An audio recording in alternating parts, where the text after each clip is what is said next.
If you can't see that, I will be telling you what it is in a moment. Chair, fellow speakers and guests,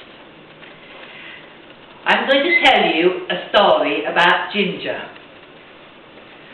What is ginger? It is not actually a root, but a swollen stem called a rhizome that grows horizontal underground and has culinary and medicinal uses. Its known history begins over 5,000 years ago in Southeast Asia. Well, that's enough about the story of ginger from Wikipedia. I'm now going to tell you my story about ginger. It begins when I was very young. Every Christmas, my mother would buy a bottle of some delicious concoction from the chemist to make a delicious gingery herbal drink she called ginger wine. It was syrupy and strong and tasted medicinal, like cough syrup, and I loved it. It was much nicer than the ghastly dandelion tea that she used to give me for health benefits. But anyway, one year she told me that she couldn't buy any more, and I was so disappointed, and so was my mother. Fast forward a decade.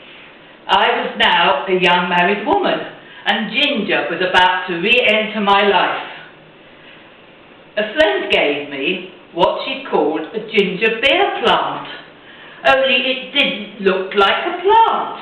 It hadn't got a stem and any leaves, and it was just a frothy, sludgy mixture of yeast, sugar and powdered ginger that had to be fed every day. I can't remember what it was fed with, but I think it was sugar and ginger spice.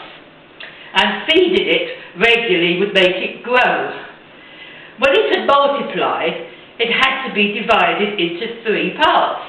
One part was used to make ginger beer we could drink by adding water to it.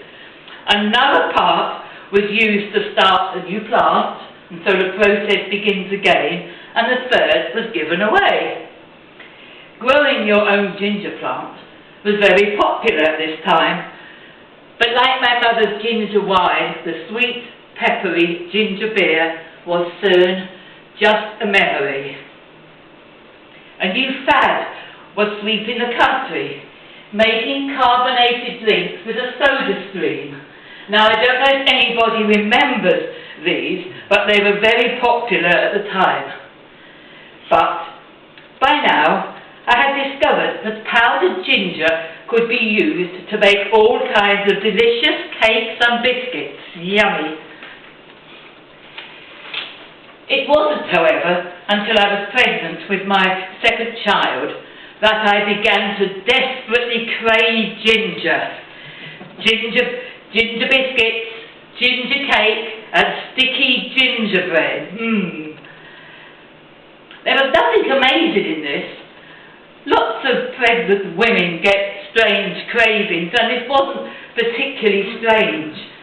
But you should have seen the look on my friends' and family's faces when they saw my son Julian for the first time. They would look at him and say, "He's got red hair." And then they would make some joke about the milkman and ask if my milkman had red hair. And I would say, no. Blame it on the ginger biscuits, the ginger cake, and the gingerbread. Well, my story doesn't end yet. I have discovered that as well as being a powder, ginger also came in this root form. Now I could use it to make Chinese meals that were becoming very popular. I could put it into stir-fries, and I could also make crystallized ginger to snack on and ginger syrup. Then, one day, when I was watching a TV program called Britain's Best Dish, I saw the judges going into raptures over a sticky toffee pudding, and I thought, ginger pudding.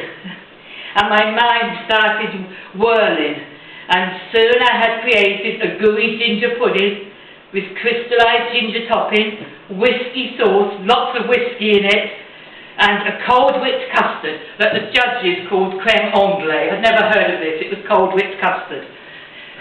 Then, when the day of the auditions arrived, I made the ginger pudding early in the morning. I put it in an insulated container and shot off to the station to catch the train to Cardiff, where the auditions were to be held. The judges were ecstatic, especially a lady called Ginny. I can't remember her surname. She especially loved the boozy whiskey sauce. But anyway, I'm going to cut this long story short. Soon I was cooking my dish in the ITV London studios. In the morning I was chopping and grating and slicing the ginger, boiling it with sugar and making this gooey ginger syrup. Unfortunately, I won't go into details, but it didn't work out quite as intended. But that's another story. I was surprised, but for some fluky reason, I got through to the next heat, only later to discover that only a few contestants would actually get to cook again. My Britain's Best Fish journey was over. Well, do I still love ginger now? Most definitely. I still add ginger to many dishes.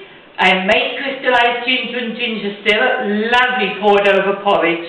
Yes, I love ginger. Ginger biscuits, ginger cake, ginger bread, ginger preserve and Crabbie's ginger beer. And there's always a bottle of Stone's ginger wine in the side cupboard. But, oh, I wish I could just have one more sip of my mother's delicious ginger wine.